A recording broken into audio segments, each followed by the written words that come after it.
Hello everyone, welcome back to another video. Good to have you here, and today I'm just doing another little update of this property I got the keys to 3 weeks ago. So I did do a video showing you when I got the keys and talking about what I was going to do, and now the vision that I showed you in that video has been put in place, and now you can see how the property is divided to make this 5-bedroom all ensuite 4 kitchenette HMO. It's going to be generating, once finished, £43,000 a year. I've got another house on this road, it's just at the other end, 2-minute drive away, so it's quite a long road, that also generates £43,000. So this one road I've created 2 assets that are generating nearly 90k. Unbelievable. Really nice area in Stoke-on-Trent, and they're just lovely houses. They're featured properties, so they've got really nice high original ceilings, as well as a lot of other really nice features. So they're lending themselves to be converted to HMOs, especially this kind of area where they are. Perfect for young professionals, but the rooms are really big, which means that we've got a lot of scope to be quite imaginative. And on this one, hopefully you can see, if you reflect back and if you have seen the previous video, how my visions come to life, how I've aligned it with the amenity standards, met the regulations, and made the most of use of the space. So let's walk inside and I'll show you what I've done over these last couple of weeks. Let's go in. Now, first thing, these tiles I really like. So I've been telling my tradesmen when they've been coming in and doing work, be really careful when walking on these tiles because they look really good. So I'm gonna do my best to try and keep these. I actually paid for the one down the road to have very similar vintage kind of Victorian style tiles. These are the originals, so if I can keep these, not only save a little bit of money, but also what an amazing original feature to keep into a period property like this. So I'm gonna try my best to keep those. But this is bedroom 1. Let's go and have a look inside. So this is bedroom 1, a huge bedroom. This is 14 square meters without the ensuite. So we've managed to put a really nice ensuite in. And when I get space for a nice big ensuite, I like to use these quads, which means that instead of having a rectangular ensuite, I use these quads because it doesn't take too much off one side of a wall. So it doesn't take too much off this side of the wall or the other connecting side of the wall. It means that we can maximize the space. I take about 1.6 off each, but then it comes out further. It looks really good. I'll have a lot of space in there and I'll be really happy with it. And because I'm not taking too much space off this wall, it means I can start my kitchenette just here. The first 2 weeks were structural. That was taking all my chimney breasts, load bearing walls down and doing the full rip out. And then I got my metal frame in, which took a week. And then this week we've been doing the first fix plumbing. So the plumber's come in and he's dropped his feed for all the kitchens and kitchenettes. So we've got a waste and we've got a hot and cold for the sink for the kitchenette. So we'll have a nice 1500 long kitchenette here, and I like to go with the kitchenettes that have units below and above with a microwave integrated. They look really good, so I'm sure if you flip back to some of my other videos, or even if I put one up here, you can see how good they do look, and we're going to have one of those just here. One other thing that I had to think about when coming into this room was, for some reason, we had to put a new pipe in, so we've gone up to a 32mm pipe with our water supplier. But when we were doing that work, for some reason, the ventilation on the brickwork at the front of the house had been capped off. So because there was no ventilation, it means the joists had gone rotten. So as you can see below, we've had to replace some of the joists. So that was one of the first things as well. In the first week, we replaced the joists in here, made sure they were waterproof, but also put some ventilation in and some new vents for the airflow coming underneath the suspended floor. So that was another thing. But yeah, maximise the space, chimney breasts out, and yeah, go on to the next room.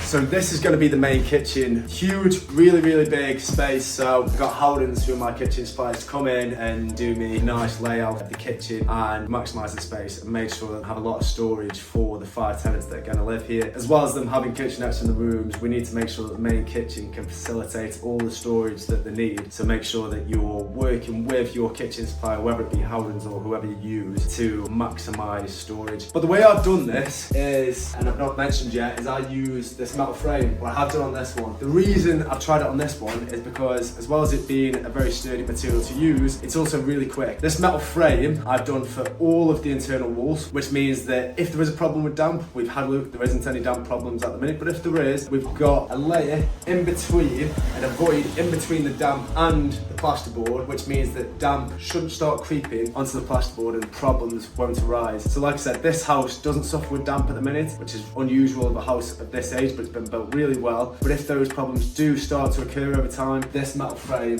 will be a godsend. Also, like I said, with speed, in a week it's all done. So any uneven surfaces that are created through structural work that you've done can be minimised by putting a set of metal frame on, and you'll put the plasterboard on there, and then you'll have a really nice finish when you do come to plaster, and all the walls will be completely perfect. We've dropped all the ceilings, so as you can see just here, it's called top hat. We've top hatted all the ceilings, dropped them all, which means we can run all the cable, all the pipe work. It's just way easier for your electrician and plumber. The plumber finished this week. He was finished in 4 days for a big property like this, so really fast again. Electrician starts next week, and then I've given the electrician a week as well. So coming together really fast, and this has been an instrumental part, using this metal frame, of kind of scaling my business, but also just getting it done really fast, efficiently, and built really well.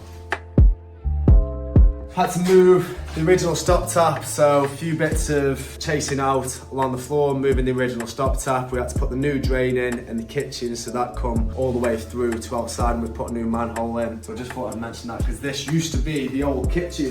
So this used to be where the old kitchen is, so that's why the original stop tap is just there. So we're moving through into the next kitchen. But now we're stood in another bedroom downstairs. So again, there was a void just here because there's a structural wall just here that creeps out, if you can see, just here. So again, a lot of people use timber, and I have used timber before as well, but I've gone for metal frame this time. It just means that I've evened out this wall just here. We're gonna have a bed along here, which is gonna look really good. So following through into this area just here, this is gonna be a kitchenette for the bedroom. So a really nice separate entity. Again, you can see it coming together now with frame in, but we haven't framed in here because my kitchenettes that I like to use are 1500 wide, and this was exactly 1500 wide. The top hat, the metal frame, comes out about 40mm with your plasterboard, so I didn't want to take anything off either side, so I'm just going to skim over the top of this, bond where it needs to, dot and dab on the back wall there just to conceal those pipes. As you can see just there, the plumber's just chased through into the waste and the soil in the ensuite for the kitchenette. So yeah, this one's been a nice and easy one for the plumber as well. And then I'm really excited to show you where the imaginations really come together, because this house looked completely different when you first came in. There were walls upstairs dividing small bedrooms, and a bit of a nightmare, but once I got my head around it and we got the architect in and got him to do some drawings, I think we've made the best use of space. I think you'll agree when you go up there that there's 3 very nice bedrooms, and it's been thought out nicely. It was difficult because when I found this property, I knew we had a lot of room to play around with upstairs, 55 square metre to be precise, but when you've got load bearing walls and other obstacles in your way, rooms, etc., corridors that you've got to maintain, it can be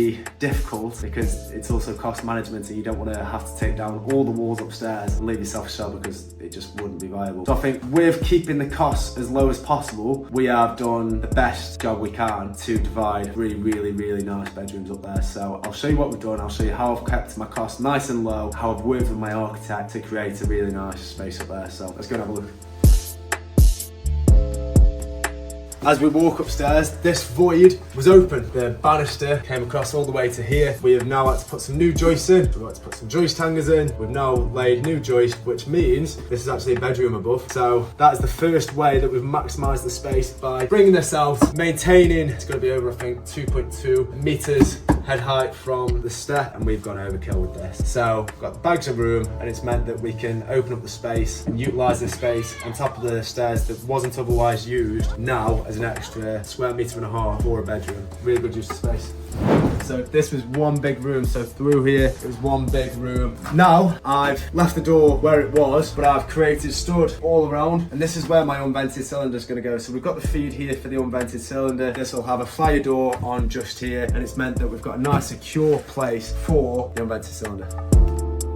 Now this was interesting, really interesting. So this is where it became quite difficult in my head because I've not done it before. But again, spoke to building control, saw what I could do, and spoke to the architect, and the best plan we could come up with to connect the bathroom to this bedroom to maximise the space and mean that we didn't have to have an off-suite, we could have an en-suite. So what we've done to connect the 2 rooms is we've put this stud wall in here at 45 degree. If you can see, to connect these 2 rooms, we've had to put lintel in above, then we've connected via this 45-degree just here. So it's ended up working out really, really well. And yeah, it was good fun trying to work this out beforehand, but building control came and signed it off. And we've maintained a big corridor just there, which is wide enough as what it would have been normally. So it's absolutely fine. And this is going to be a double room. So this is a huge space. So we've got this really large bedroom. Again, as you can see behind, taking the chimney breasts out, metal framed over the top, so we've got no uneven surfaces. And the way we did that was we put this big steel in above, which spans over the back of the house, or side of the house. And then obviously, as you can see, we've fireboarded it just there. And then we've connected it to this kitchenette space. So this is going to be a really nice kitchenette space for the double room. Again, kitchenette space is included in the floor space of the bedroom, hence why I really wanted to connect the original bathroom to the bedroom, because this extra couple of square meters adds on the floor space, and now we can get a big double bedroom in there. As you can see, this is the stud wall that divides the unvented cylinder to here, and just through here, this is going to be a nice big ensuite. So we've got enough space for a 1000ml shower tray just here, so a nice big shower. Enough for 2 people, definitely, I'd say. And then we're gonna have a toilet and a sink just here. So a really nice use of space. We're gonna put a towel rail just here and then maybe a mirror above. So yeah, it's gonna be a nice room, this. And then here, this is where I've really had to be creative. So this is the bedroom now to the second bedroom upstairs. So this one is where I've had to be really creative to make sure I've got enough space, because my local amenity standards, being Newcastle Underlying Borough Council around here, require a minimum of 10 square metre, not including ensuite for the bedrooms. So I've had to create a stud wall which divides this bedroom from the next bedroom, and to make sure that I maximise the space, because we've got a window that spans across here. So I'm gonna have to stud up half of this, and then we've got a fire escape window just here, so it will have its own individual window. But because I needed this to meet halfway for the original window, I've had to step out slightly to maximise the space in this room, because that spans across the whole back of the ensuite in this bedroom. So because I've stepped out 100ml just there, I've got that extra square metre that I need for this room. I'm going to use this space, as strange a void as it might look now, it'll fit in just nicely, because I'll put my chest of drawers just here, and I can put a mirror above, and it'll be a nice space. And then on this wall just here, I'll have a TV and my bed just there, so it'll look really, really good, and it'll be a nice bedroom. Again, got my ensuite just here. As you can see, all of my pipe work and etc. for the showers, and it's a really, really nice room. Again, all the ceilings dropped, roof is in good condition, and we've got insulation up there, but we will be re-insulating and making sure that we keep as much heat in this property as possible. And then again, this is the door now to the final bedroom. Again, really creative. I'll show you how we've managed to get this bedroom.